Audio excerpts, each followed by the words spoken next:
吃午饭的时候，一个行色匆匆的丫鬟在私塾里突然冲了出来，把刚要去吃饭的陈乔生撞了个趔趄。哎呀，对不起啊，小弟弟，我家小姐有急事，真是对不住了。没事的，这位姐姐，您赶紧去办事吧。陈乔生看着那匆匆离开的丫头，眼神里有几分探究和不解。午休过后，后堂那边却发生了一件事，季宝珠的一个坠子丢了。这坠子不是凡品，怎么也值得个上千两的银子。表姑，我这坠子是母亲从小给我的，银子倒是小事，可毕竟是母亲所赠。是啊，冯表姑，这坠子我们小姐从来都是小心带着，今早来的时候还有呢，怕不是丢到哪里去了。顾氏一听说那坠子1000多两，也急了。哎呦，这可如何是好啊？会不会丢在外面了？这要是丢在外面可不好找了。早上宝珠姐姐来的时候我还看到了呢，应该就在后堂或者私塾那边，会不会是私塾的孩子给捡去了？对，咱们先在后堂找找，要是没有就让你爹帮忙问一问，这么贵重的东西可千万不能丢了。几个人把后堂翻了个遍都没找到，顾氏把事情和冯夫子说了。要是私塾里的孩子捡到东西会交给我的，你们再去别处找找看。冯夫子还是相信自己的学生的。季宝珠一听这话，冲冯小小使了个眼色。爹，今日我看到有一个不大的孩子，穿着一身青色衣衫，神色匆匆的，会不会……住口！冯小小的话还没说完，就被冯夫子给呵斥住了。看看你教的女儿，什么叫神色匆匆？我私塾里的孩子怎么会干这种事呢？表姑父，您别生气，这坠子实在贵重，小小姑娘也是替我们小姐心急。这私塾里就这么多人，总要问一问。好，你们这就随我进去。坠子要真是我这学生拿的，我冯家学堂必不能容。可这坠子要不是我冯某人的学生拿的，还望季小姐日后保管好自己的物品。顾氏有些发愣，怎么这就变成偷了？刚才不是说丢了吗？近日你们可有捡到一个坠子，白玉的，淡青色挂绳？不曾。爹，我今日真的看到了，那身影好像是那边那个叫什么陈乔生。冯小小装模作样的看了一会儿，才好似不认识陈乔生的指认道：夫子，我好像也看到了陈乔生摆弄着一个什么东西。陈乔生看看门口的几人，又看看那指认自己的学子，总算是知道怎么回事了。乔生，你怎么说？老师，我只是在摆弄毛笔罢了，倒是看到他今天好似拿了个什么东西放到了装书的袋子里。你胡说，我才没有偷东西。那东西必然很贵重吧？我一个乡下的可不认识，谢小公子倒是常常炫耀自己家有多少好东西呢。呸，我才没有呢，送上好了，我谢大宝不怕。你们到底有没有看清啊？夫子，既然冯小姐指认小子，那就小子和谢大宝一起搜身好了，我们冯氏学堂的学子可不能受这种污蔑。春红用眼神示意冯小小放心，他当时确实把东西放到陈乔生身上了。那就搜吧。找完了书袋，冯夫子又开始查看两个人的身上。没有，这怎么可能？2个孩子身上都没有。一听说没有，季宝珠和春红的脸色都有点不好了。那坠子确实是他娘给他的，是他全身上下最贵重的东西了。春红到底是怎么回事？小姐，真的放到他身上了，一定是他给藏起来了。陈小生，今日这事儿你必须给我个交代。我谢大宝虽然昨日欺负了你，可你今日怎么敢冤枉我是小偷？夫子还望您公平公正。是我看走眼了。冯夫子，我们谢家人从来都行得正，今日这事儿，陈乔生必须给我道歉，跪下道歉。谢大宝说完这话，得意地看着冯小小。好，下跪道歉。乔生，别胡闹。大宝，你们是同窗，下跪太过分了。不下跪也行，赔20两银子，这事儿就算了。陈乔生还想说什么，被冯夫子瞪了一眼。外面的春红和季宝珠彻底慌了。季小姐怎么还不进来？冯小小只能退了出去，让季宝珠主仆2人进来。2个人都搜过了，我这学堂，季小姐是不是也要再搜一下呀？那太好了，现在就搜。春红这话一出，季宝珠一个嘴巴就扇了过去。冯表叔，我这丫头有些失心疯了，东西丢了，她有些着急。既然没有，那就算了。算了，我冤枉谢大宝，可是要赔20两银子呢。那我这冤枉，不知道几位要怎么赔偿？他们没想到这谢大宝竟然狮子大开口，那他们冤枉了陈乔生，岂不是也要赔偿20两，赔礼道歉？谢大宝也反应过来了，怪不得陈乔生刚才这么淡定，合着这个犊子是在这等他呢。这是我开玩笑的。夫子常教导我们同窗要互相照顾，为人要大度。我怎么可能让陈乔生赔偿20两银子呢？这事儿就是误会。顾氏看着心虚的冯小小，一时之间竟也不知道说些什么。最后谁都没有道歉，一场闹剧就这样成了误会。小姐，都是奴婢的错，当然是你的错了，你个蠢货，东西丢了把你卖了都赔不起。奴婢愿意将功赎罪，奴婢偷偷跟着那小贼，就不信他不拿出来。学堂放了学，刚出了私塾，他就发现2道锐利的眼光一直盯着他。识相的就把东西交出来，不然后果不是你能承受的。这里有100两银子，够了吧？姐姐说的什么东西啊？你还装什么装？我这不争气的丫头不小心把东西掉你身上了。哎呀，原来是这个姐姐，怪不得这么眼熟呢。难道是那个东西？哎呀，不过真的是你们的吧？值钱吗？我刚才丢给旁边巷子口的几个小孩了。只见2个3、4岁的小孩正拿着石头砸着什么东西。住手！你们住手啊！春红看到那2个孩子砸的东西，魂儿都要吓飞了。娘，有坏人！那碎了一地的东西，不正是自己那坠子吗？哪来的疯婆子欺负小孩子？你们这些粗鲁的农妇，你们家孩子惹祸了，那是我们小姐的坠子，你们去，哪来的疯婆子？自己东西不放好还赖上别人了，别没事找事，赶紧滚！季宝珠深深呼了好几口气，才压下了心头的怒火。春红，我们走。可是小姐，我说走，你没有听到吗？私塾那边，冯夫子看着这一切，叹了口气。夜里，二姐，我要是惹祸了怎么办？如果是你的错，那你肯定要受罚。如果不是你的错，谁敢欺负惠县主的弟弟，我看是活腻了。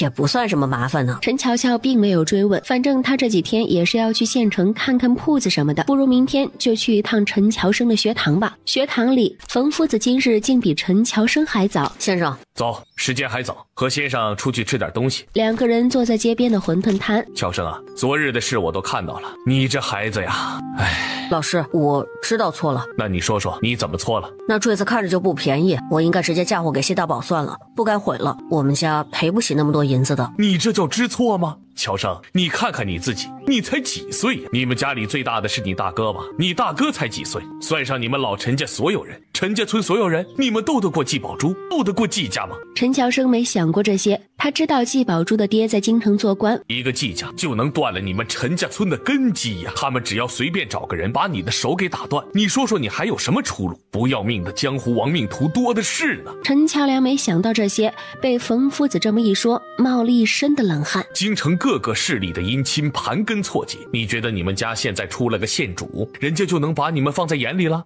我告诉你，屁都不是。你昨日的做法是爽了，可也是不顾后果，太冲动了。你要是当了宰相，封官拜爵，你想怎么着都行，可你也要看清如今的身份地位呀。陈乔生聪慧，再无需多说其他。一进县城，陈乔乔就看到城门口竟然有大人领着孩子，孩子头上插着根草，显然是打算卖掉的。那些孩子穿的衣衫褴褛，手脚外露，有的目光畏缩，有的呆滞，竟没有一个反抗的。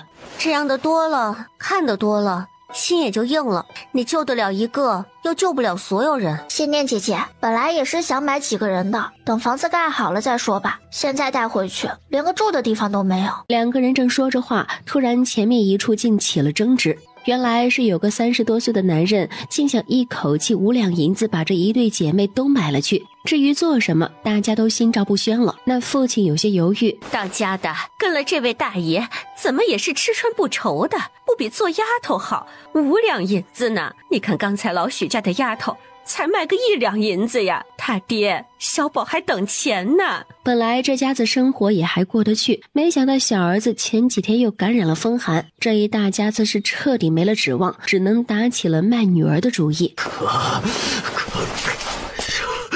这可咋办呢？爹娘都是卖，多卖一点是一点吧，我和小妹愿意的。既然都要卖了，说那么多废话干嘛？大叔，给银子吧。你们抬头看看，多少卖儿卖女的，要不是你们家这是对双生的，图个稀罕，老子看都不会看一眼的。4两银子卖给我，给我做丫头，干干家里的活就成。到底卖不卖？赶紧的，大爷忙着呢。那2个女孩没想到竟然还有人想买自己，4两银子也算上高价了。这可是你们亲生的，跟着我也吃穿不愁。兴许以后还能找个人家，没钱卖儿卖女是迫不得已，把孩子推火坑里，那就是禽兽。不能光顾着儿子呀。唉，真要跟着这小姑娘也是条活路。赶紧卖了吧，别在这装舍不得了。那对夫妇两个小声嘀咕着，显然是在商量。爹娘，我和姐也是你们亲生的呀，给条活路就这么难吗？4两银子你们省着点用，等求收了怎么都过去了。真要把我和姐推到那虎狼窝死了才甘心吗？妮子呀，臣，就这位小姐吧。没劲，耽误老子时间。4两银子，一会儿就去官府签了卖身契，以后他们就和你们家没关系了。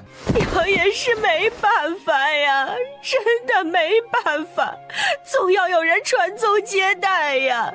你们可别恨爹娘啊，孩子呀，我的孩子。你们以后就是我的小跟班了。你们都叫什么名字？小姐好，俺叫大妮，俺妹妹叫小妮。陈乔乔一听小妮儿2个字，就想到了陈小妮儿。改一个吧，以后姐姐叫芳芳，妹妹叫圆圆。好听，乔乔官会起名字的。4人找了个面馆，陈乔乔要了4碗面，2个小菜，2个小丫头拼命忍着肚子叫，怎么都不肯吃。乔乔姐，给我们买2个饼子就好了，这面你们带回去晚上吃吧。赶紧吃吧，这是买给你们的，他是你们的主子，以后必须听他的话，知道吗？2个丫头这才乖乖的吃了面，多了2个人，陈乔乔就轻松多了。买的东西都2个小姑娘背着呢，2个小丫头带着东西在街边坐着，陈乔乔带着谢念到了冯夫子的私塾。陈姑娘，这次来是为了乔生的事儿吧？陈乔乔点了点头，放下给冯夫子买的糕点和酒，这才把陈乔生最近有些奇怪的事情说了。冯夫子叹了口气，把这2天私塾里发生的事情都一一说了出来。太过分了，我这就去教训他们。陈乔乔赶紧把人拉住。冯夫子，感谢您后来对乔生说的那些话，这事儿我们知道了。要是乔生被欺负得很了，您就找个人去陈家村说一声，我这个做姐姐的自然有章程。冯夫子这才想起来，陈乔乔现在已经是县主了，按理他该行礼才是。看冯夫子这样，陈乔乔也知道他在想什么。您是乔生的夫子，礼数就不必了，也不必过多关照乔生，小孩子就是要锻炼的。又说了些陈乔生读书的事情，陈乔乔才和谢念一起出了私塾，在路边等陈乔生下学。怎么不给他们个教训呢？他们也不小了，可不是孩子了。乔生自己能处理的事，咱们就无需插手。谢念，以后他的路只能他自己走，这些小事就当他的试金石了，岂不是好？你想的倒是长远，你自己才多大呀，够操心的了。陈乔生一出来就看到了自家姐姐还有明媚却无孝义的谢念。姐，谢念姐，你们怎么来了？这2个是看你最近读书辛苦，特意来接你放学的。后面这2个呀，是在县城碰到的，他们爹娘要卖了他们。我想着等咱们家房子盖好了，需要人手的地方肯定多，就顺便买了。去县城不是特意接我？我说是特意接就是特意的。这2个，一个叫芳芳，一个叫圆圆，这以后就是咱们家的丫头了。这是我弟弟乔生，以后你们就叫少爷，他别扭了呀。而且他们看着比乔生还要大一些，就叫乔生吧，这样就行了。陈乔乔带回来2个姐妹，一下子在陈家村轰动了，一时之间说什么的都有。乔乔，听说你带回来2个丫头？是啊，张婶，在县城碰到的，挺可怜的，顺便就买了。哦，这样啊，这是买了做什么的呀？是下人还是？这话一出，陈乔乔明显感觉张大平身后的翠花身子都僵硬了。翠花妹子，你怎么和婶子来了呀？快坐这儿。陈乔乔这才注意到自己这个傻大哥对翠花的不同来，好像他见了村里别人家的姑娘也没这么紧张。我和我娘来看看。做丫头的签了卖身契，等盖完房子以后，家里用人的地方肯定多。张大平明显松了一口气，后面的翠花脸色也好了不少。娘，那个我先回去了，养鸡场里还有事情要做呢。乔良啊，你去帮婶子找下你柱子哥，你柱子哥不知道哪儿去了。好嘞，我这就去。也就陈乔良这憨憨，还什么都看不出来吧？乔乔啊，按理说呢，这话不该和你说的，可婶子知道你和别人不一样，咱们娘2个关系也近，我厚着脸皮也就说了，你要是觉得成，那就成；你要是觉得不成，那就当这事儿没有过。是我大哥和翠花姐吧？你这孩子果然聪慧，这婶子还没说呢，你就知道了。儿女都是债呀，咱们两家不似其他家，我想着就问问你，成就成，不成就不成。怎的不行？翠花姐这性子我也喜欢呢。我那傻大哥呀，我看也是喜欢的很。你这丫头不知羞呢，这事怎么说的这么……婶子，我们家中就我们4个孩子，这件事其实我说了也不算，我大哥喜欢，这是最打紧的，其次是要人品好。你这孩子说的就是这个道理。你再问问你大哥，要是2个孩子都愿意，就定下来，明年呢就给他们办了。都听婶子的，我们家也没个大人，我也不懂这个，婶子你就多操心一些，以后都是一家人。嘿，你这丫头这就开始使唤上了。2个人说说笑笑，这事儿就算定下来了。夜里一家人吃了饭到亭子里去，陈乔梁看了半天，发现这个张大平一家竟一个都没来。幺妹，那个你翠花姐他们怎么没来啊？听说翠花姐家里来亲戚了，好像什么表哥，应该不出来了。哦，这样啊。好像是和翠花姐姐相看呢。啥？相看？跟谁相看了？这个大哥呀，这漏洞百出的话也不知道他是怎么信了的。谁家晚上相看？这能成吗？应该不能吧？肯定能成，翠花姐表哥长得还挺好看的呢。乔梅嗖的就是一刀，下场翠花姐还开心的去买肉呢，定然是能成。幺妹又是一刀，咱们是不是要准备帮翠花姐添点嫁妆了，帮着绣嫁衣什么的？噗嗤，最狠的一刀。翠花姐那么好，可惜了，我还想着大哥，陈乔生一个软钉子。那我先回去了，我困了。一旁的谢家几人都憋笑憋得不行。你们几个呀，一肚子坏水，当心把你们大哥给气着了。就是啊，差不多就行了。乔梁那孩子实在，你们可不能过了。谢勇打心眼里是喜欢陈乔梁的憨厚。第二日，陈乔梁起得特别早，翠花一出门就看到了一脸焦急的陈乔梁。乔梁哥，你怎么没去地里啊？没呢，听说你娘给你安排相看人家，这乔梁哥，你说什么呢？这哪有的事儿啊？这翠花不知道怎么说，一下子跑开了。陈乔梁这才有点回过味儿来。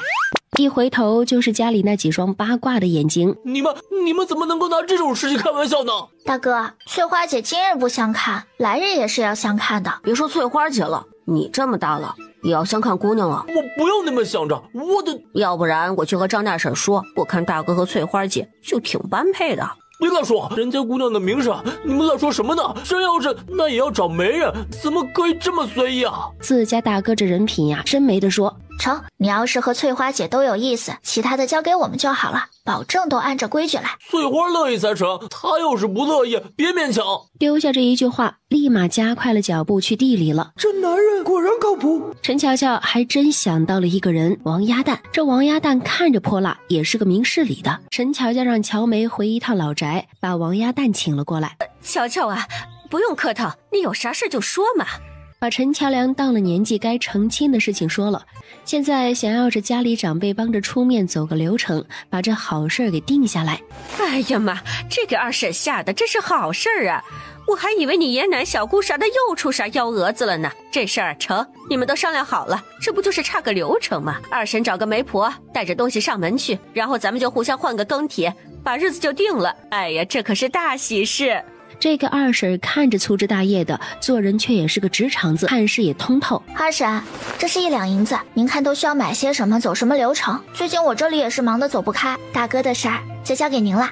成嘞，我肯定给你办好了。只是这银子实在是太多了，这事儿就是个流程，有200文都用不完。这走了流程之后还要定日子，一直到成婚，这需要钱的地方多着呢。您多费费心，用剩下的钱给您添件衣裳。另外老宅那边，爷奶要是有个什么头疼脑热的，您也和我们说一声，毕竟我们是小辈。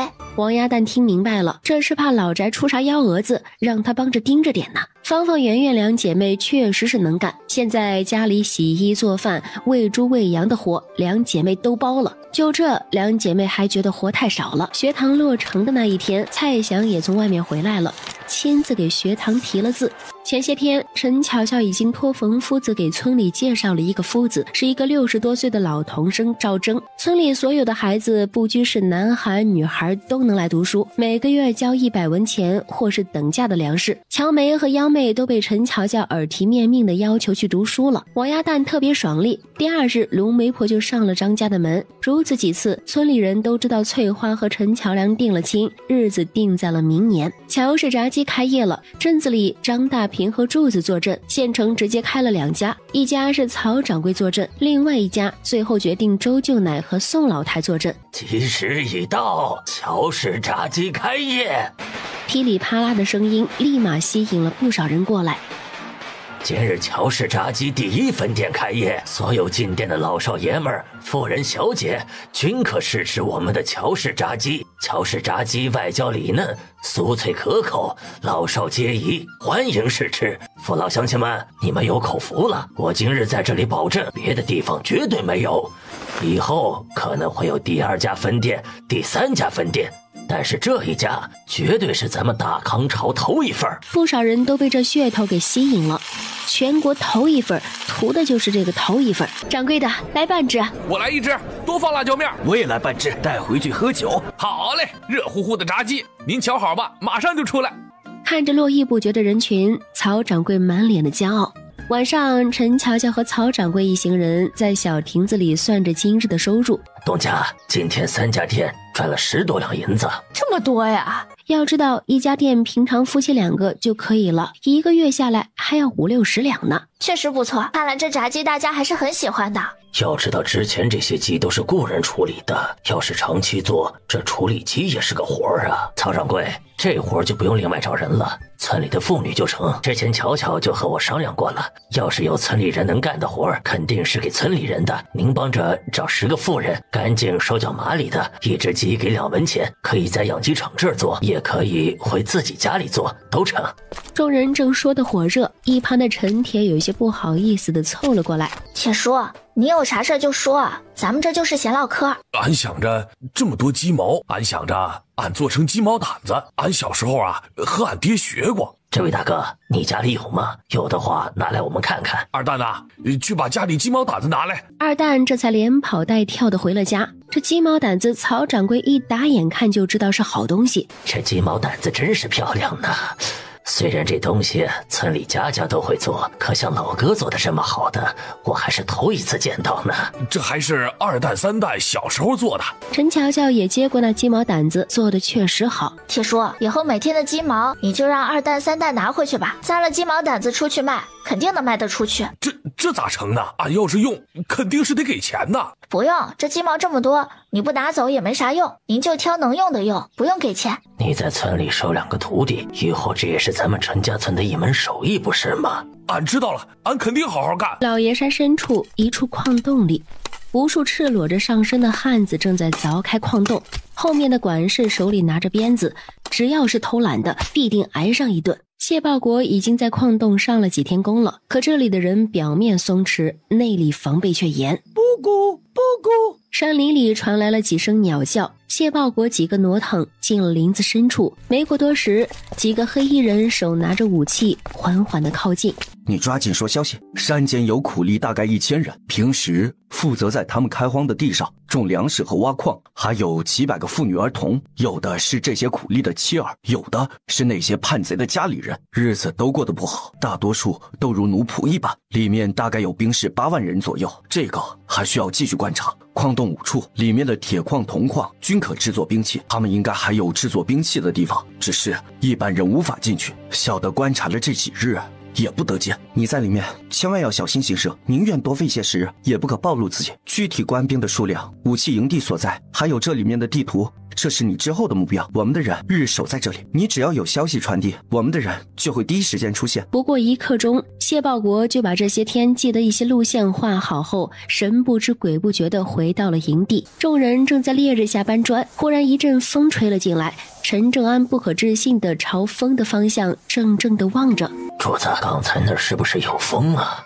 郑安说这有风不正常吗？哪天没风啊？正想着，村里不少老人都往这边过来。村长，刚才那风今日还有点发闷呢。哎呀，老天爷呀，不会是真的吧？大家伙，这好像是要下雨了。啥？下雨？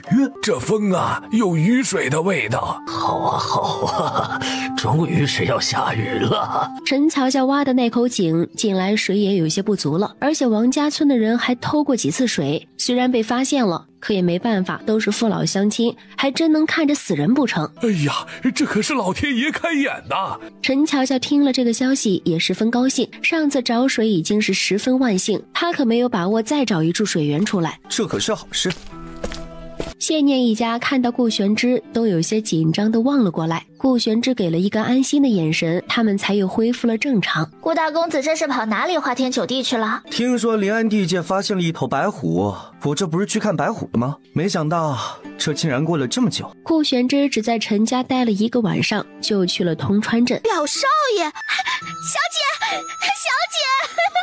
表少爷来了！表哥你去哪儿了？人家不远千里从京城来找你，你怎么……七宝珠，你来怎么不提前说？我和朋友去临安找白虎了，这穷乡僻壤的，赶紧回吧。表哥，宝珠知道你心疼宝珠在这里吃苦，可宝珠也心疼表哥你呀。这地方哪里是人待的地方，吃的用的没有一样合心意的。表哥你看看，你都瘦了。好了，你听话，我带你玩上2天，蔡大人也要回京了，你跟着他一道回去。过些日子我还要去别处玩，没时间管你。表哥竟然要带宝珠玩，表哥你真是太好了。顾玄之和春红齐齐在心里扶额，合着这恋爱脑就听进去这么一句。不过玩完了你立马回京，我可没时间管你。放心吧，宝珠能照顾好自己的。不过既然表哥担心人家肯定听表哥的话，过些日子就回去。不吵，和蔡大人一起走，也就3、5日，你提前收拾好东西。季宝珠爱死了霸道的顾玄之，人家知道了。表哥什么时候带人家出去玩啊？人家每日都无聊死了。一会儿就随我去县城，那里好吃的好玩的多一些。我还约了承德、小宝几个人去爬山逛庙会，到时你一道去。春红想拦这些，自家小姐总这么抛头露面也不是回事儿。表哥，我可以带着小小吗？小妹妹今日被冯姑父罚了，日日在家里，这怕憋闷得很。顾玄之眼皮狂跳，这2个女人怎么还搅和到一起了？随你便，快点，小爷懒得等。春红来的时候，冯小小已经抄了一早上的书了。顾表姑，顾少爷今日一回来就说要带着小姐出去游玩一番，我们小姐高兴坏了，又想着小妹子不常出门，这才让婢女前来和您求个情。娘，您就让我去吧，求求您了，娘。顾氏怎么能看不出女儿的心思？可季宝珠的心思比冯小小的还要明显，自己的女儿的身份怎么能和人家比？顾表姑，您放心吧，春红能照看2位小姐的，您就让冯小姐和我们家小姐做个伴儿吧。最后，顾氏还是答应了冯小小。一阵电闪雷鸣，北方各省开年以来第1次迎来了降雨。这场大雨下了足足1个多时辰，不少人都跑到大雨里哭泣。这场雨他们等得太久了，虽然下了雨，可这雨也只能是让人们不饿死。地里的农田依旧是好不到哪里去，炸鸡店很顺利，最近推出的鸡胗、麻辣鸡心都很受欢迎，只鸡肠不是很被接受。陈乔良和翠花定亲后，2个人越发的害羞了。不过陈乔良还是开窍的，没事就帮着翠花干这干那的。每村里人看到都发出善意的笑声来。村里有20多个妇人都在陈乔乔家里的养鸡场帮着处理活鸡，这往县城和镇子里拉货的活就给了陈老二。后日蔡祥就要返京了，再接上脑残的季宝珠，这趟北方之行就算圆满了。得罪我季宝珠的人，真以为就这么过去了？宝珠姐姐，什么安排人呢？没什么，一点小礼物而已。京城来的可不能太小气，你说是吧，小小？冯小小不知道季宝珠说的什么意思，可直觉告诉他，这事儿肯定是冲着陈家村去的。宝珠，你都要走了，这我堂堂官家小姐，连自己的东西都保不住，再不给他们点教训，这回了京城，怕是要叫人笑话死了。宝珠姐路上小心，我会想你的。1刻钟后，蔡祥和各级官员告了别，同季宝珠的马车一前一后出了城门。玄之哥哥，刚才宝珠姐姐走的时候说她安排了什么人送了一份礼物，不知道是什么意思。什么？他有没有说是什么事？什么礼物？他安排谁了？我也不知道，宝珠姐姐不肯说。一开始我以为是宝珠姐姐给我准备了什么礼物，可越想越觉得事情不对。张青、李龙，你们2人速速骑马追上蔡大人的车队，把季宝珠主仆2人扣下送回来。其余人和我回陈家村。承德、小宝，你们送他回冯家。陈，你赶紧回去吧，别闹出什么事来才好。晌午，陈乔生吃过了饭，打算回去继续看书的，却有同窗说私塾外面的巷子里有陈家村的人找他。大娘，你是？那人一转身，竟是个身材不高的男子。你是谁？我是陈乔生的同窗。你好小子，还想骗人，挺狡诈嘛！要不是早就观察了你几天，还真被你给骗过去了。还不等陈乔生喊人，他就一把捂住陈乔生的嘴，把人打晕，藏到了身后。这时，一推车不经意地路过巷子。车上2个大箩筐，好似是装白菜的。一个汉子只一提就把陈乔生扔到了其中一个筐子里。你怎么磨磨蹭蹭的？赶紧走！这不刚好吗？哪里就磨蹭了？正在这时，一辆牛车正好路过这边。陈老二赶着牛车，刚把100只处理好的鸡送到三处店里。陈老二眯起眼睛，没想到竟然是李愣子。之前就是李愣子坑的他换粮食。李愣子有些尴尬的不去看陈老二，就这么2个人一个错身，各自干各自的事去了。大哥，快去找车，咱们去镇子里，乔生肯定有危险。据冯先生说，季宝珠的那坠子是他母亲所赠，价值1000两。是我疏忽了，最近一直在忙家里的事，没想到。哪里就是你的问题，坏人要做坏事，能防得住吗？先别着急，我和小九脚程快，先到镇子里。心念，你跟着瞧瞧，寸步不离。陈哲安听说了这个事儿，气得破口大骂，对2个孩子下手，什么东西呀？长得好看有屁用？蛇蝎心肠！那么小的一个孩子也不放过，还京城来的呢，草菅人命啊！哎呀，赶紧去找吧，谁家的孩子丢了不着急呀？村长，你说咱们怎么着？反也要把人给翻出来。他们一家可给村里干了不少的事儿了，平常啊，咱们也帮不上人家，这回可得出力。大家伙儿，瞧瞧他们已经去了镇子，春生也跟着去了，咱们大家伙等着。要真是出了事儿，咱们大家伙都去镇子上，挨家挨户也要把人给找出来。陈乔生果然中午的时候就不见了，赶紧把那报信的孩子叫过来盘问。我也不知道，一个妇人长得挺高的，说是乔生他们村里的，有急事儿。那几个和陈乔生有过节的，在听到这事的一瞬间也是诧异的很。看来季宝珠这次没找他们。赵虎，你带几个人沿着私塾开始，任何地方都别放过，仔细搜查。李胜，你拿着我的手令去县城，让知县派人帮忙找人。惠县主幼弟被绑架，绝非小事。另一边，陈乔叫几人赶车到半路，正好碰到了陈老二。陈老二一问之下，陈乔生竟然有可能被绑架了。他也不回陈家村了，直接驾车跟在了陈乔良的后头。一听到陈乔生果然不见了，陈乔良一屁股坐到了地上。乔乔，没事的，乔生那么机灵，肯定不会有事的。不会有事吗？再机灵也是个孩子呀。那些人如果一心只为了报复，能派出去的人都派出去了，你和乔良一定要冷静。看到陈乔乔瞬间变白的脸，顾玄之有些心疼。季宝珠我已经派人去拦下了，有线索肯定马上传回来。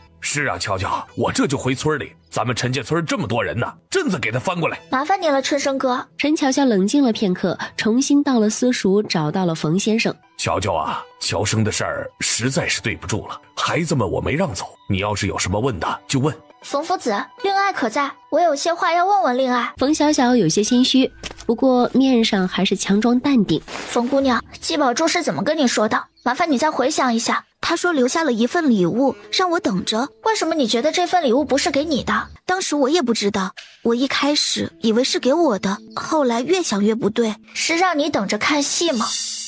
你这话是什么意思？我现在是6品会县主，我现在问你，你是不是一开始就知道季宝珠的计划？不是，我一开始不知道，我真的不知道。他说完我才知道的。我以为你是回了镇子上才知道的。我是到镇子上知道的呀，我那时没想那么多。陈乔乔一行人又来到了出事的巷子口。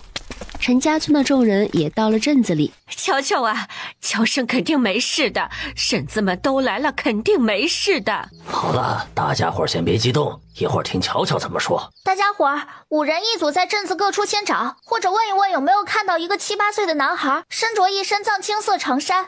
要是有线索，就到私塾这里来说一声。大评审和翠花姐在这里等着，要是大家伙儿有线索，就过来说一下。鸡大爷不知道怎么地，好像能听懂他们说话一样，非得要跟来。翠花没有办法，只能把鸡给抱了过来。大家伙去打听的时候，再问问有没有什么可疑的人或者生面孔。一般做坏事的人都有些心虚。陈老二有些懵，陈老汉拉着他一顿问，可他也懵着呢。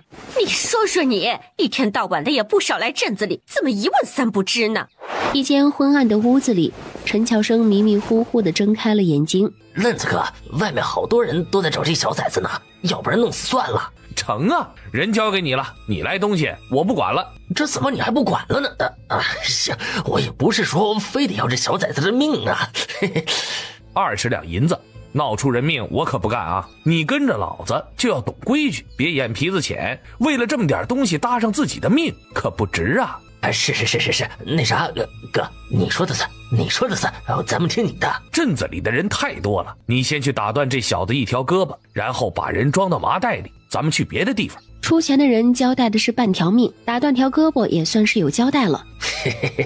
这活儿交给俺吧，俺肯定非他一条胳膊。陈乔生一颗心狂跳不止。别装了，睡醒了是吧？我哥哥心软才一条胳膊，忍忍就过去了。不多时，找到了一根趁手的木棍，把陈乔生翻了过来，露出一条手臂。别怕啊，一条手臂而已，我这可比你惨多了。陈乔生不明白这人什么意思，还没有来得及思考，就发出一声闷哼，一阵钻心的疼痛从右臂传了出来，冷汗和疼痛一瞬间袭遍全身。两个人开始收拾东西，昏死的陈乔生被两人装到了麻袋里。注意着点，可别憋死了，这可是会县主的弟弟，说不定啊能敲诈一笔呢。县衙里确实出了悬赏公告，陈乔叫自己出500两银子寻找线索，凡是提供有用线索的，1两银子到10两银子不等。这该死的蠢贼，帮谁不好，非得动会县主的弟弟，这不是给本官上野药吗？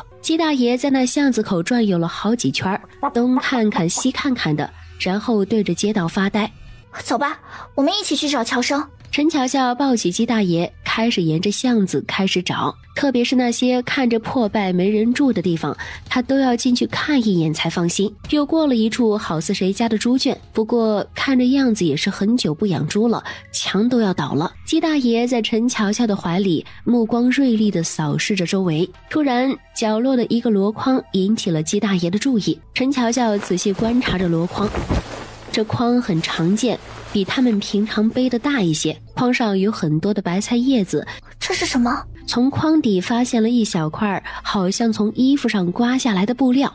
念念，你看，藏青色的，可能乔生被抓后在这里停留过。看鸡大爷这反应，乔生被抓后应该是来过这里。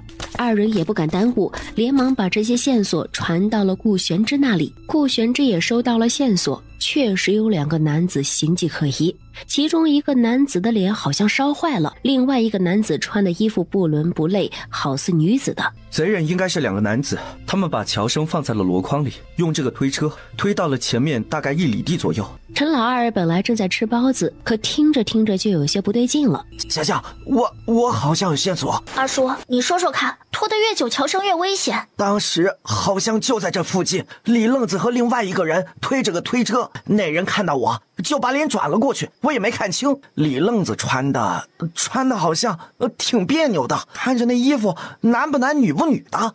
哎呀，你个死陈老二，你咋不早说？你个挨千刀的，你这脑袋还能干点啥？王鸭蛋一听陈老二这么说，上去就给了陈老二一巴掌。我也不知道啊，那李愣子本来也不是啥好人，天天就干些偷鸡摸狗的事儿，谁能想到？行了，你俩消停会儿吧，现在是吵吵的时候吗？他是李家村的人，是李家村人，召集所有人去李家村。乔乔，你跟我走。郑安叔，让大家伙回村里吧，改天再谢谢大家伙。陈乔乔说完就上了谢念的马，二人随着顾玄之几人往李家村的方向去了。哎呀，李家村怎么净出这些王八蛋呢？大家伙先回陈家村，我去李家村看看。我也去，我知道李愣子家在哪儿。还有几个村里的汉子都相继站了出来。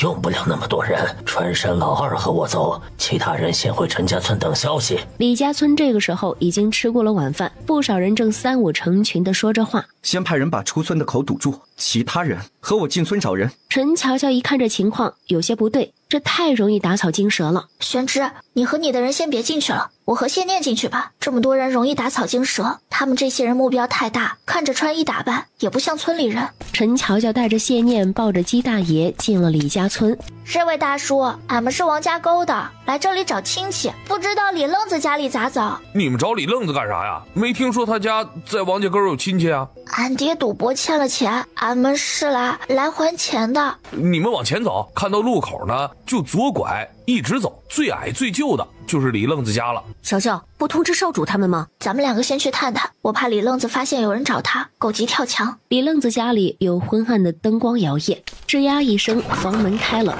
里面走出一个汉子来。哎呦，李哥，这酒真带劲儿，老弟都上头了。陈乔乔觉得这声音有些熟悉。你个怂货，赶紧放水，回来呀，咱们哥俩接着喝，可不能白瞎了这菜。别着急呀，吐了半晌，那男人才回了屋里去。乔乔，你藏在这里别动，我去那边查探一下。还没等陈乔乔答应，就消失在了夜色里。没一会儿，顾玄之竟然带了2个人摸了过来，一个是陈老二，一个是陈正安。谢念呢？念念去查乔生的位置了。过了一盏茶的功夫，谢念才回来。没有找到乔生，不知道他们把人藏到了哪里。所有人都想到了某种可能，可谁也不敢相信。今儿个俺得感谢哥哥，真他妈痛快，废了那小子，俺这心里呀爽快。嘿嘿嘿。陈老二比陈乔乔还快一步，砰的一声踹开了门，接着就是掀翻桌子和打斗的声音。陈老二虽然瘸了一条腿，可此刻就如猛虎下山一般，1打2，还把2个人打得鬼哭狼嚎。李愣子，你这个杂碎，你是不是把我们家乔生给绑架了？你这个混蛋玩意儿，害得我断了一条腿，还敢惹我们老陈家？真当我们老陈家没人了吗？李愣子被打得晕头转向，另外1个人也被陈老二打得掉了好几颗牙，正趴在那里吐。哎呦，停！你再打，你侄子就死定了！快说，人在哪儿？谢念把地上那人一脚踹翻，众人这才看到那人的脸。虽然有一半的脸被火烧了，可陈正安一下子就认出了这人。陈赖子，竟然是你！你这个狗东西，竟然和外人害咱们陈家村的人！陈家村的人，老子不是，老子早就被你们给撵出来了。老子就是要祸害你们陈家村的人，怎么着？畜生！当初要不是你把姚美人到了山里，怎么会被赶出来？快说，乔山在哪里？死了还能在哪儿啊？我打断了他的胳膊，挖了他的双眼。你再说一遍。哟，这不是会县主吗？当初不是拿刀砍老子吗？老子就是把你弟弟给杀了，你怎么样？那你也杀了老子呀？陈乔乔只觉得天旋地转，心痛得2眼发黑。冷静，乔生肯定没事。要是乔生死了，他们早跑了，怎么还在这里喝酒？我再问你一遍，我弟弟呢？另外一边被打昏死过去的李愣子也被拖了过来。念念，去给我找个趁手的东西。他打断了我弟弟的手，我也要打断他的。他这双恶心的眼睛我也要了。谢念二话没说，出去又回来，手里多了一根木棍。小娘们儿，你来呀！打死爷爷有什么用？你弟弟都被野狗给吃没了。贱人，你这个贱人！周围不少邻居都听到了声音，可谁也不敢出来看。不好意思，力气小没打断，再来一次。说完这话，陈乔乔对着陈赖子的另外一只胳膊又是一下，陈赖子疼出了一身的冷汗，哆嗦着说不出话来。一盆水下去，李愣子差点没被呛死。臭东西，赶紧说，乔生在哪里？在，人还在，别杀我，别杀我，在地窖呢。地窖在哪里？旁边的菜地里。鸡大爷已经在菜窖旁边徘徊半天了。我下去，你们在上面等着。陈老二不给他人拒绝的机会，直接跳了下去。人在这，还有气。老二，快把人背上来。陈乔生一张脸惨白的，还发着高热，右侧的手臂耷拉着，显然是断了。顾玄之，你帮忙把我弟弟送到最好的医馆，这里的事我自己来处理。陈乔乔一路上都没有哭，可看到陈乔生手臂的时候，眼泪是大滴大滴的往下落。生，我留2个人在这里，别拒绝。我知道谢练武功好，我就是不放心你。顾玄之从陈老二背上接过陈乔生，二叔，你和郑安叔先回吧，既然人找到了，送交官府就是了。这2个狗东西，乔乔，你是女孩子，你别管，我去。他现在腿脚这样也没啥用了，真要背人命就他来。陈乔乔刚当县主，可不能因为这2个狗杂碎出了事儿。七宝珠找的你们？记啥的？不知道，俺大哥让俺干的。多少银子？20两银子。20两银子1条人命。冤枉啊！都是陈赖的这个狗东西瞎说的，只要让你弟呀半死不活就成了，俺们也不想背上人命啊。老子就是想要了你弟弟的命，怎么了？要不是你们一家，俺能被陈家村赶出来吗？要不是没地方去，俺能在外面当乞丐还少了一张脸吗？你们一家都该死，都该死！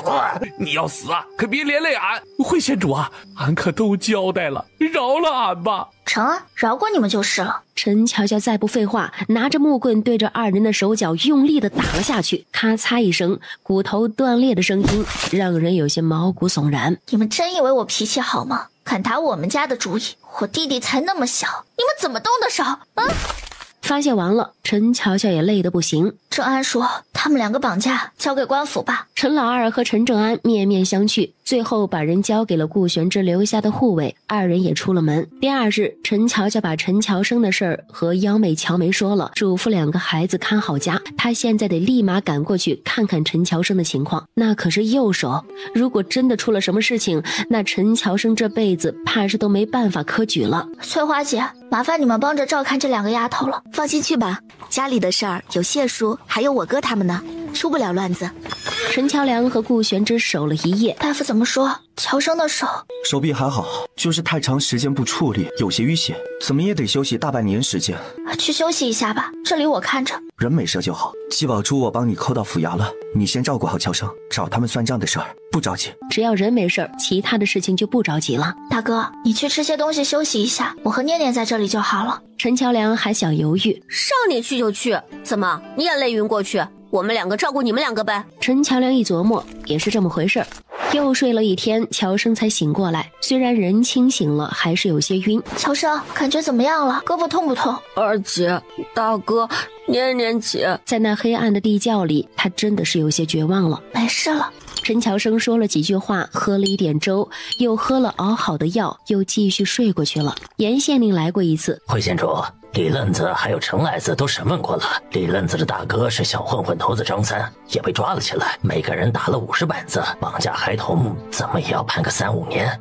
有劳严县令了，不知张三可交代了主使之人？严县令没有审问。严童直冒汗，他以为陈乔乔是懂事的，追究到张三就可以结案了。不曾交代，只说是私仇。季宝珠主仆2人估计再有一会儿就要到县衙了吧？不如我同大人一同去县衙，看看这张三能不能想起什么来。严童的冷汗更多了，可这些小混混都有自己的人脉，平常对县衙也多有上供。我记得之前换粮食的事就有这个张三的手笔吧，没想到这个张三犯了这么多事儿，还能这么逍遥啊！惠县主，这本官……严童不知道怎么说下去了。以前没有县主，整个县城还不是他说了算，他想抓谁就抓谁，想放谁就放谁，何时需要和别人解释？如今这小丫头片子做了县主，竟不知天高地厚，几句话说的他下不来台。是，县主说的是，定是手下人办事不力，这次定要好好查查。一行人来到县衙的时候，季宝珠主仆2人已经到了多时。乔生怎么样了？胳膊可还严重？顾玄之，大夫说了，乔生的胳膊8成是废了，以后拿笔都成问题。春红跪在那里有些心虚，季宝珠虽然站着，可也没好到哪里去。陈乔乔突然上前，扯着季宝珠的头发，啪啪啪啪扇了5、6个嘴巴子，歇斯底里的尖叫声传遍了整个县衙。你个千刀万剐的小贱人，你敢打我？你知道我爹是谁吗？什么？你爹也欠揍？春红这才反应过来，连忙爬起来查看季宝珠的脸。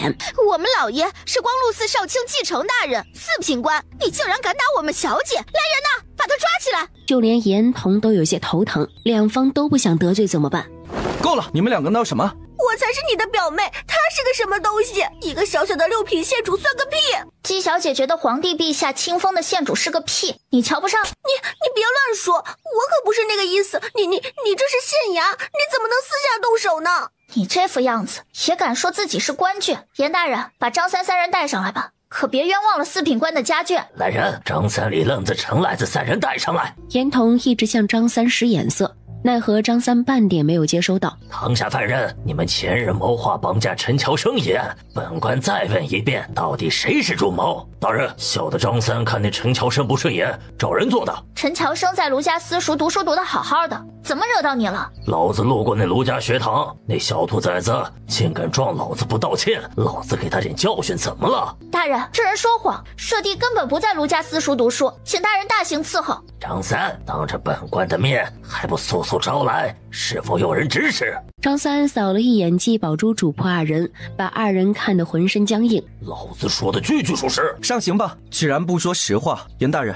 这张三昨日挨了50板子。张三这生龙活虎的样子，鬼才信刚挨了板子。来人，本少爷亲自监刑。严大人，你可是县太爷，他是什么东西？你可别忘了，这是咱们同款。周围的衙役没严童的命令，犹豫着不敢上前。你2人过来行刑，生死不论。这2人是顾玄之带来的，得了吩咐也不废话，任凭张三怎么挣扎都不出声，只把人按到了地上，打起板子来。可才10来下，张三的后背腰腹之间就渗了血，不10板子下去，张三已经昏死了过去。用水泼刑。一旁跪着的李愣子和陈赖子跪在那里，吓得是一个字都不敢说。夹手板。年年，这夹手指听说特别疼，真的吗？一般的犯人挺不过1刻钟，被夹板夹过的手，也不知道他还能不能用。这要看行刑之人的手段了，废了也就废了，没有什么大不了的。不顾张三的哼哼，很快上了夹板，把他的10根手指都夹了起来。别，这严大人，这可使不得。张三，你要是识相就赶紧招认，这是朝廷清风的会县主，这位顾少爷更是你得罪不起的人物，可想清楚了。我的手啊！虽然季宝珠主仆2人说自己上头有人，又给了100两银子，可他也不能不要自己的命呀。眼看着一双手要废了，严童赶紧让2人停手。张三，你还不招人？他都服了这个2傻子了，这都什么时候了还硬扛？他都已经暗示他这些人他惹不起了，这货怎么还硬扛呀？张三疼得直抽抽，心里更是苦。他明明都要招认了，那2个上刑的人不让人说话呀。刀！什么？你还有刀？我招！是这个贱人拿了100两银子，说让我去收拾那个陈什么的，是这个贱人害我。不是我呀，小姐救命啊！我不要被夹手指，救命啊，小姐！你胡说，我们没有。那日我好几个兄弟看到的，你们凶手进来，臭娘们儿，要不是你们，老子怎么会遭这罪？等老子出去饶不了你们！打就打了，怎么样？谁让他毁了我的玉佩？一个乡下泥腿子，我给医药费，你们要多少我给还不行吗？把人带下去，细细审问，让3人签字画押，否则继续上刑。来了几个衙役，把3人拖下去录口供去了。我这就给季大人去信，这事儿还要季大人来一趟才好。季宝珠2人暂时扣押县衙大牢。季宝珠一听这话，顿时吓傻了，让他爹来，那岂不是季家所有人都知道他闯祸了，绑架还是主谋？那他以后怎么办呀？回县主，您大人有大量，我就是和舍弟开个玩笑。干嘛？说话就说话，怎么还贴上来了？我愿意赔钱、赔礼道歉，怎么都行。怎么都行？是，都是我这丫头不懂事，你们想怎么办都成。小姐，放屁呢，季宝珠！你看看你这怂样，刚才不是还挺嚣张的吗？合着就拿个奴才来打发本县主，还是让你那4品的爹过来一趟吧？不，是我做的，我认错。回县主，你说怎么办？只要不找我爹，怎么都行。严童已经成了背景板，除了抻这个脖子听，好像没他啥事儿了。什么都成？是，只要不让我爹知道，怎么都成。季宝珠状若疯癫，再也没有了刚才嚣张跋扈的气焰。那就打断你们2人的胳膊好了。什么？陈乔乔，你不要太过分了。季宝珠没办法，只能转头去求顾玄之。表哥，人家知道错了，真的知道错了。要是让我爹知道，我后半辈子就完了。表哥，你帮帮我吧。早知今日何必当初，这事儿我帮不了你。陈红，你过来跪下，把胳膊伸出来快点儿。春红听到季宝珠的尖叫，虽然害怕的要死，还是跪了下来。她是签了卖身契的，主子要她的命，她都反抗不了，何况是一条胳膊呢？你过来，打断他的胳膊，快！那被季宝珠叫到的衙役有点犹豫，赶紧动手，打断他一双胳膊，快，磨磨蹭蹭！砰的一声，然后是女子撕心裂肺的尖叫。春红叫了一声，就昏死过去了。会县主，一双胳膊断了，你可别忘了，千万不能告诉我爹。季宝珠咬着牙，一字一句地看着陈乔乔，说完就想往外走。慢着，季小姐，这次虽然扯平了，可若有下次，可不是一条狗就能了事的了。处理了这里的事儿，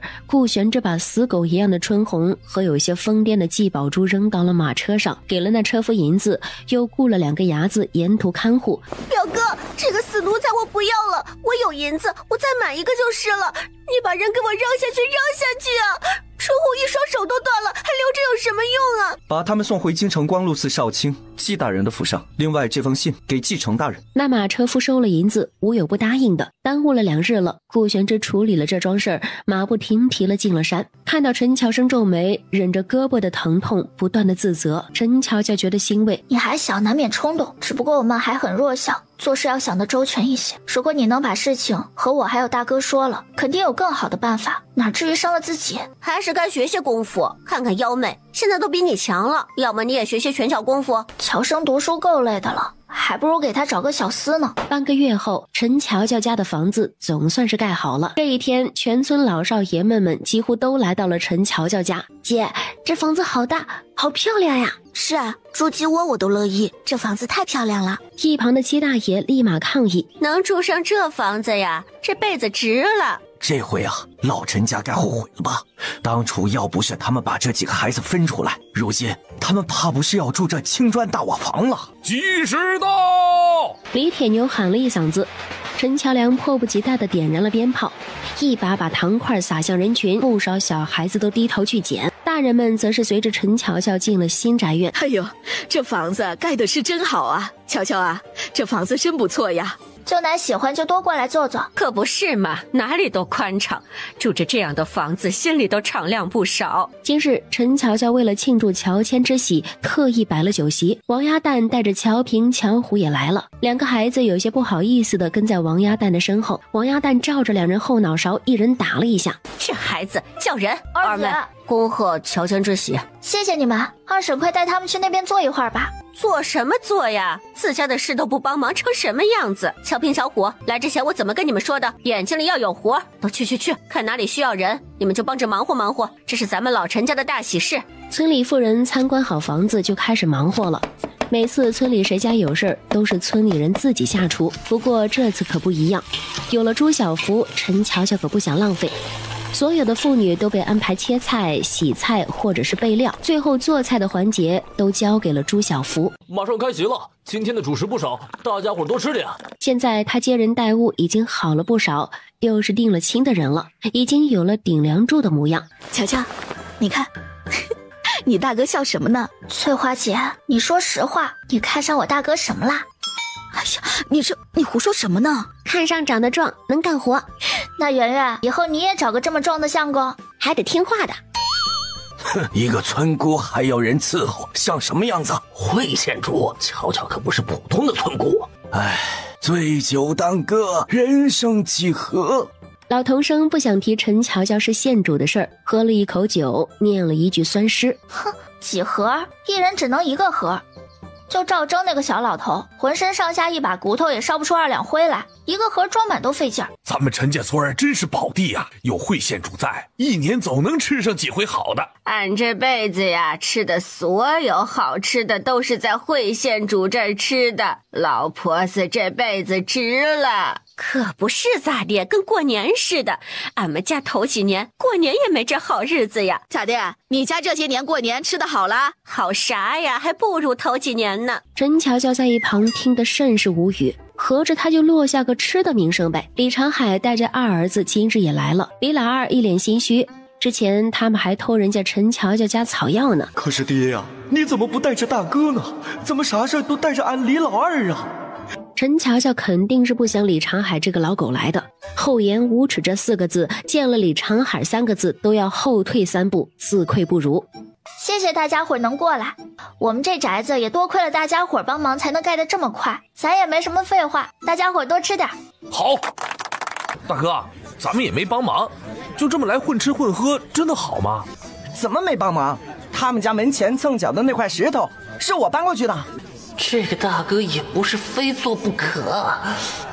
行，没啥说的，大家伙开吃吧。陈乔梁说完的瞬间，全场一下子说话声、八卦声戛然而止，除了低头吃饭、筷子碰碗的声音，一片安静。不方便的陈乔生看着自己面前的菜，陷入了沉思。本来乔乔是让幺妹和乔梅照顾乔生的，可2个丫头实在是坐不住了，竟让村里2个3岁的小娃看着陈乔生。哥哥吃菜，哥哥吃这个。芳芳揣着给乔生准备的饭菜进来的时候，没想到竟然听到2个小娃娃在喂陈乔生。明明说让我送饭的呀，怎么已经吃上了呢？芳芳想也没想，又把饭菜端走了。屋内的陈乔生看着面前的6个菜，陷入了沉思。第一个盘子里是没有洗过的路边随手挖的野菜，第2个盘子里是几条蠕动的蚯蚓，第3个盘子里，要是没看错，应该就是普普通通的土。第4道菜果然是硬菜，几块石头整整齐齐的放在中间。哥哥不饿，你们吃吧。这个不能吃，这是假的。你们还知道不能吃啊？饿了吧？哥哥不用你们照顾，出去吃饭吧，外面都是好吃的。不可以，哥哥病了，吃药呀。另外一个娃娃端着一只沾满了土的破碗，里面还有半碗水。小梅、幺妹，读书人狠起来，你们怕是没见过。众人正吃得欢快呢，突然从亭子那边突兀的过来了几个人。那边的是谁啊？怎么看着不像陈家村的？貌似1、2、3、4、5、6个要饭花子。春生，去看看是谁。陈春生大大咧咧的走过去一看，竟然是蔡大山一家人，还有个女子穿的也破破烂烂的，竟然是王小琴。你们王家村的人又来干嘛？赶紧走啊，不然别怪我们不客气。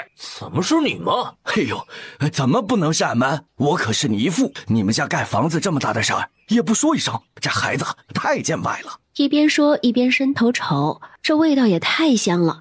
哎呀，这是赶上吃饭了，太好了！走，大铁，带着你媳妇儿，咱们都过去吃饭。到了亲戚家了，可不能见外。谁是你亲戚？蔡大山，你怎么这么不要脸？就是，这脸皮不是一般的厚。啊，你俩差别不是很明显。哎呦，这做了县主怎么还小气上了呢？我们可不是空手来的，这鸡蛋是给你们的贺礼。王大梅从后面王小琴手里抢过一个筐来，里面装着10来个鸡蛋。10来个鸡蛋，你们5个人来白吃啊？哎呦，这又是哪来的野丫头？我和自己外甥女说话有你什么事？上次挨的揍忘了，赶紧滚！爹娘，要不咱们回去吧？回去你妈个头，哪有你说话的份儿？陈乔乔看了一眼人群里的柱子，之前这王小琴可是柱子的心上人呀，这怎么沦落到这个地步了？这大老远的来都来了，让我们吃一口再回去吧。滚！嗖的一声，一把菜刀擦分过，砰的一声插到了蔡大山的草鞋前面。这一下别说蔡大山了，陈家村众人都差点没吓尿了。哎呀，谢念你这个莽夫，我的菜刀！爹，我就说不来，你们非得来，什么亲戚，就是一群狼崽子。蔡大铁本来不想走，可谢念那把菜刀实在是太吓人了。那俺们不上桌，给俺们点馒头菜汤。王小琴，你个没眼力见的骚货，也不知道打招呼，没看到惠县主吗？惠县主，就可怜可怜我们吧，我们1天没吃东西了。不用想也知道，这王小琴估摸着是被家里卖了。去给他们随便弄点什么，让他们吃饭了赶紧滚。早说是要饭的不就行了？这哪是要饭的，这是王家够丐帮吧？不知道谁笑了一声，王小琴尴尬的想找个地缝钻进去。那啥，多给点菜汤啊！王大梅朝着去给他们拿吃的圆圆喊了一嗓子。季宝珠之前给了蔡大山一家7两银子，蔡大铁一看家里终于有银子了，不用蔡大山2口子操心，天天王家沟里寻摸小姑娘。蔡大铁一眼就看中了王小琴，当晚回去就找蔡大山要钱，说啥都要娶了王小琴。蔡大山的眼睛咕噜噜的转，最后给蔡大铁出了个损招。一个普普通通的晚上，王小琴从家里出来上茅房，半路就被蔡大铁这个流氓上下其手一顿摸。王小琴失声尖叫，一下子引来了好多人。王小琴他爹王老根一听自家闺女喊，鞋都顾不上穿了，这可是他打算高价卖的祖宗呀，这要是出了事儿……哎呦，你个杀千刀的，放开俺闺女！谁家的狗东西，赶紧给俺滚！蔡大铁可不傻，镇油赵三娘和王老根怎么打怎么骂都不松手。小琴，不你让俺来的吗？快让你爹娘住手啊！俺没有，你快松手，松手啊！谁打儿子？快让开！蔡大山一把扯开王老根，把蔡大铁拉到了后面。你们这不是欺负人吗？俺儿子怎么了？凭啥打人？打的就是他这个不要脸的下贱货色！你们老蔡家一门都不是好东西，赶紧滚出王家村！王老根都要气疯了，千防万防，没想到这个蔡大铁竟是有一副狗胆。报官！我家好好的姑娘，晚上上个茅房被你儿子欺负了，我看你们老蔡家怎么交代？报官就报官，明明你家姑娘是个骚货，还赖我们家好好的儿子。你姑娘干的那些脏心烂肺的事儿，大家伙谁不知道？之前就勾搭人陈家村的陈柱子，后来巴巴的看上了俺大外甥，